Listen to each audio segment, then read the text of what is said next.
Hi guys, I am in Colorado and we are getting a late season freeze. So I am going to show you what I do as a homeowner to take care of my irrigation system. It's only going to be like an overnight freeze. The in-ground lines are probably fine because we had 90-degree days leading up to this. And so I'm just going to show you what to do to prepare the pipes and consult with your own irrigation specialist as I did, and this is what I do. So I'm going to come into my garage where I've got this here, and I'm going to turn the system off. And you'll see it says off. We know it's off. It says off. Turn it off. Did you get that? I hope so. Okay, now I'm in my basement. I'm near my hot water system, and you can see this copper piping. This pipe has got an elbow on it, and this is my irrigation system, and I know this because there's this, you can see here there's a little cap. So we're going to leave that right now and come back to this here. But what I need to do is turn this perpendicular and turn the system off. Then I got to go outside and show you what to do there. Now we're outside. You can see I've got my irrigation box here, and then I've got this piping that goes up into the house. You'll see it comes out through here, and the elbow that comes down into our irrigation box. So what we want to do next is we're going to unscrew this here. You see at the very bottom we've got a drain.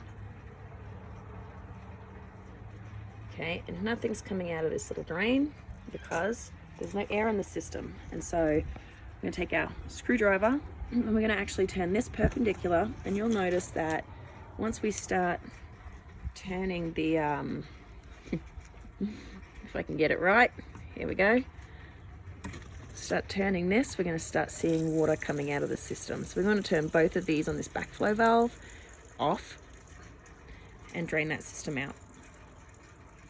And it might go for a minute or so. Just let it drain out, and then we're going to go back into the house and do the same thing in there, and I'll show you that next.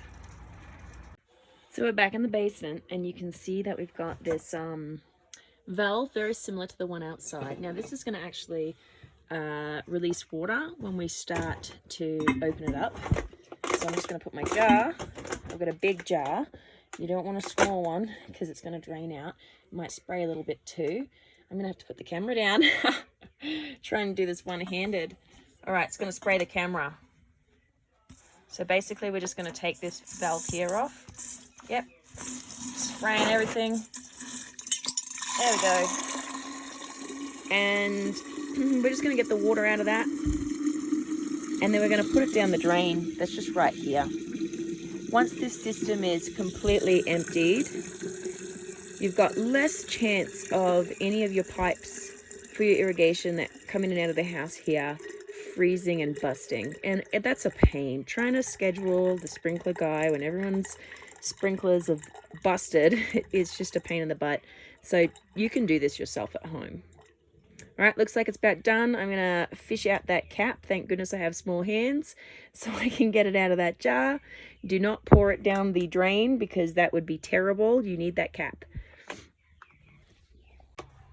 So I'm just gonna put that cap straight back on now.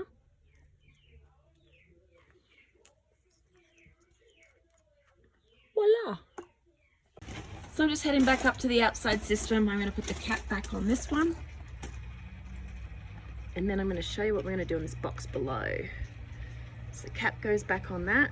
We're actually going to turn these valves 90 degrees again. Oop. Issues with my screwdriver again. So we're actually going to turn these back perpendicular. Parallel with the backflow valve. So now we're going to come into this sprinkler box, and we're going to find there's a tap. Mine's obviously full of rocks and things. My dog was digging in over here. Some of these have an automatic valve. We're going to turn this one on. Just like that. It's going to let the water, whatever's left, out of the system. And that's it, mate. You just got to get in there and you got to get it done, because if you don't, these pipes here are going to bust and it's going to be a pain in your butt and it's going to cost you a bunch of money to get it fixed. So take care of your irrigation. You can do it yourself. This is what I do. Again, consult with your local specialist depending on what your system looks like. This is what my system looks like. And so this is a pretty effective thing that you can be doing without having to wait or pay someone to come out. So take care of it yourself. You can do it. It's not very difficult. You just need a screwdriver and a jar. All right, stay tuned for some more DIY stuff.